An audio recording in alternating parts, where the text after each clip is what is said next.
ডুয়ার্স ভালোবাসি না এমন বাঙালি আমরা খুব কমই আছি। আজও ছুটির দিনে আমরা অনেকেই বেরিয়ে পড়ি ডুয়ার্সের দিকে। ডুয়ার্স মানে আমরা বুঝি যেখানে ভেসে বেড়ায় সবুজ চা পাতার গন্ধ, দূরে তাকালে দেখা যায় সুউচ্চ কালো সবুজ পাহাড়, আর তারই মাঝে বাতাসে ভেসে বেড়ায় পাহাড়ি নদীর কলকল শব্দ। এই নেশায় আমরা অনেকেই ডুয়ার্স ভ্রমণে এসে মিস করে ফেলি অনেক কিছু জিনিস, যে জিনিসগুলো প্রত্যেকটি ভ্রমণ পিপাসু ব্যক্তির মন কেড়ে নিচ্ছে। আপনাদের হাতে যদি 1 থেকে 2 ঘন্টা সময় থাকে, এই সময় মাঝেই আপনারা দেখতে পারেন ডুয়ার্সের এমন কিছু সুন্দর সুন্দর জায়গা, যে জায়গাগুলো প্রত্যেকটি ভ্রমণ পিপাসু ধীরে ধীরে প্রিয় হয়ে উঠছে। ইংরেজিতে ভালোই ছিলাম, শেষ করলো হিস্ট্রি। ইংরেজিতে ভালোই ছিলাম, শেষ করলো হিস্ট্রি। আজকে আমাদের গল্পে থাকছে শুধুই মনাস্ট্রি আর মনাস্ট্রি। তো বন্ধুরা, আজকে আমাদের এই যাত্রার সূত্রপাত হচ্ছে ডুয়ার্সের মালবাজার থেকে। অ্যাজ ইউজুয়াল যেমনটা শুরু হয়, আর এখন আমি আছি ডুয়ার্সের একটা মালবাজারের একটা সুন্দর একটা চা বাগানের ভেতরে। এখানে আছি, এখন ঘড়িতে বাজে 2:40।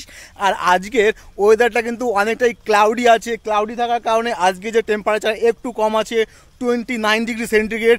আর যখন রোদ থাকে তখনও কিন্তু এখানকার যে টেম্পারেচার, সেই টেম্পারেচার কিন্তু 30 বা 32, এর বেশি কিন্তু এবছর ডুয়ার্সের টেম্পারেচার ওঠেনি। আর আজকে আমাদের সঙ্গী, সেই সঙ্গী হচ্ছে আমাদের এই মিস্টার হ্যান্ডসাম বিপ্লব। এর আগে একটা 2টো ভিডিওতে আমি একে দেখিয়েছিলাম। তো এখান থেকে আমরা বেরোবো। আজকে কিন্তু পুরো ইনফরমেশন ভিডিওতে দিয়ে থাকবো। তো চলুন, দেখা হচ্ছে আপনার সঙ্গে রাস্তায় গিয়ে। চলুন।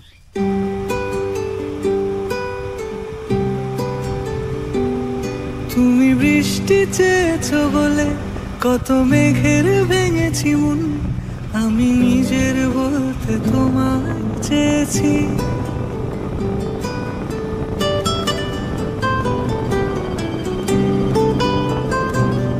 তুমি যাওনি কিছুই বলে আজও পাল্টে ফেলিনি। তো ঘড়িতে কিন্তু সময় 2:30, আর আমরা পৌঁছালাম আমাদের প্রথম ডেস্টিনেশন বোকার ওভার লিঙ্ক চিমি ইনস্টিটিউটে। এখানে দাঁড়িয়ে আছি। এখান থেকে ভেতরে যাব, ভেতরে গিয়ে আপনাদের ভেতর দৃশ্য দেখানোর চেষ্টা করব, এবং এখানকার যে ইনফরমেশন, সেই ইনফরমেশন কিন্তু আপনাদের পুরো দেওয়ার চেষ্টা করবো। চলুন, এখান থেকে ভেতরে চলুন, আসুন। তুমি জানতে পারো না তোমায় কত ভালোবেসেছি।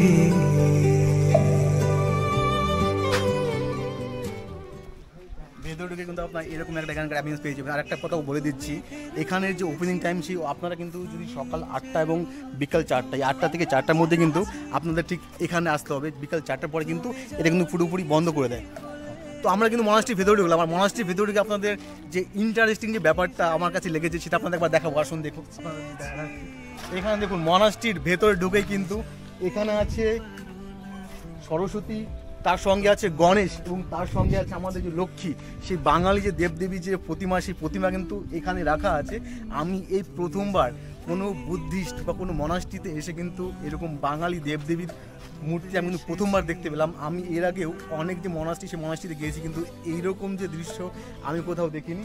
আর তার সামনে দেখুন, এখানে সুন্দর যে একদম চকচকা জল রাখা আছে। এখান থেকে ভেতরে যাবো, ভেতরে গিয়ে চলুন। আরও যে বহু জিনিস আছে এখানকার, দেখুন এখান থেকে জাস্ট দেখুন রাস্তাটা, দেখুন এখানকার। আর এখানে ভিডিও কিন্তু অ্যালাউ করতে দিচ্ছে না।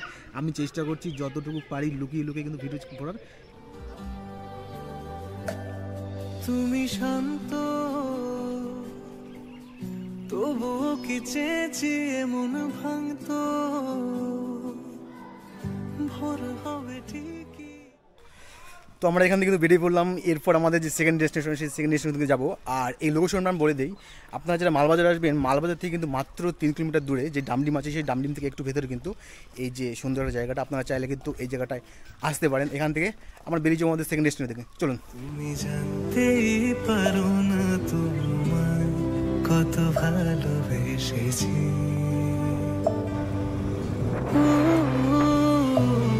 তুমি জানতেই পারো না তোমায় কত ভালোবেসেছি। তো করোনেশন ব্রিজে একটু দাঁড়ালাম। এখান থেকে অনেকবার যাওয়া হয়েছে, বাট দাঁড়ানো হয়নি বহুদিন থেকে।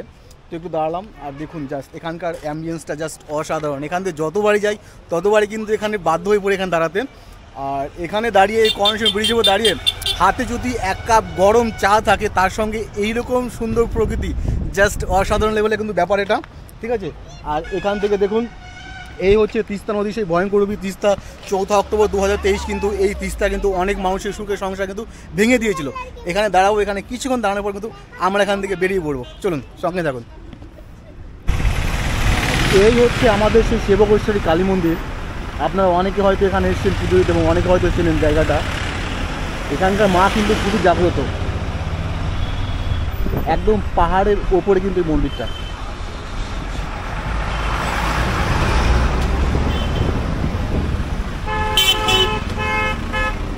তুমি যাওনি কিছুই বলে, আজও পাল্টে ফেলিনি মন, শুধু নিজের বলতে তোমার চেয়েছি। তুমি জানতেই পারো না তোমায় কত ভালোবেসেছি।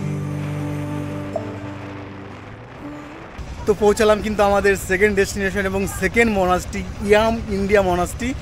মনাস্ট্রির বাইরে দাঁড়িয়ে আছি, 5টার সময় ক্লোজ করে দেবো, এখন বাজে 4:45।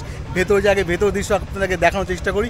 ভেতর দৃশ্য যতটা দেখাতে পারবো 15 মিনিটে দেখিয়ে নিয়ে আপনাদের সাথে পরে আবার ব্যাক করছি। চলুন ভেতরে চলুন।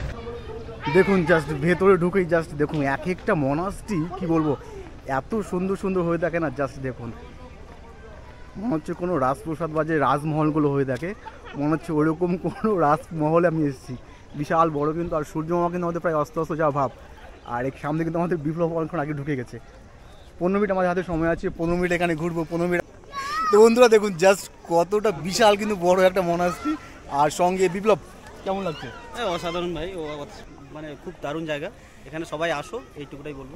দুটো মনাস্ট্রি ভিজিট করলাম, দুটোই বিশাল বড় বড় কিন্তু। আর এইটা আমি বলবো আগেরটা থেকে এটা কিন্তু বেশি সুন্দর, আগেরটা থেকে এটা বেশি সুন্দর।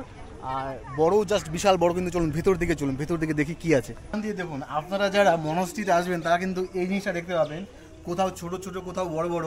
এর মধ্যে কি থাকে, এর মধ্যে কিন্তু নেপালিদের অর্থাৎ বৌদ্ধদের যে মন্ত্র দেখতে পাচ্ছেন, প্রত্যেকটাতে যে মন্ত্র, সেই মন্ত্র লেখা থাকে।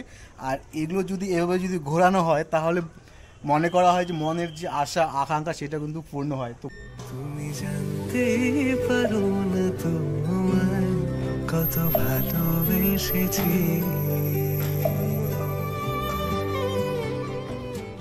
তো হয়ে গেল কিন্তু এখানে। বিপ্লব বলো তো, ওটা ভালো লেগেছে না কোনটা ভালো লেগেছে? দুটো মসজিদ আজকে ভিজিট করলাম। দিক থেকে লোকজন বেশি, সব দিক থেকে মানে এটা বেশি ভালো লাগলো, কিন্তু ওখানকার যে ভাইবটা একটু আলাদাই ছিল। এখানে কিন্তু লোকজন কিন্তু বেশি আছে। আর এই জায়গাটা আমি লোকেশনটা বলে দিই, এই লোকেশনটা আপনারা যারা অনেকে যারা বেঙ্গল সাফারি এসছেন, বেঙ্গল সাফারি যে গেট, সেই গেট দিয়ে কিন্তু সোজা যদি আপনারা 1 কিলোমিটার ভেতরে আসেন তাহলে কিন্তু মহানন্দা নদীর ধারে কিন্তু এরকম সুন্দর একটা মনাস্ট্রি, শান্ত নীরব পরিবেশ, সুন্দর একটা শান্ত একটা বাতাস কিন্তু আপনারা এখানে পেয়ে যাবেন। তো আজকে ভিডিওটা এখানেই শেষ করছি, আপনাদের সাথে দেখা হচ্ছে পরের কোনো সুন্দর একটা ভিডিওতে। ততক্ষণ সবাই সুস্থ থাকুন, ভালো থাকবেন। আজকের মতন বাই, চলুন।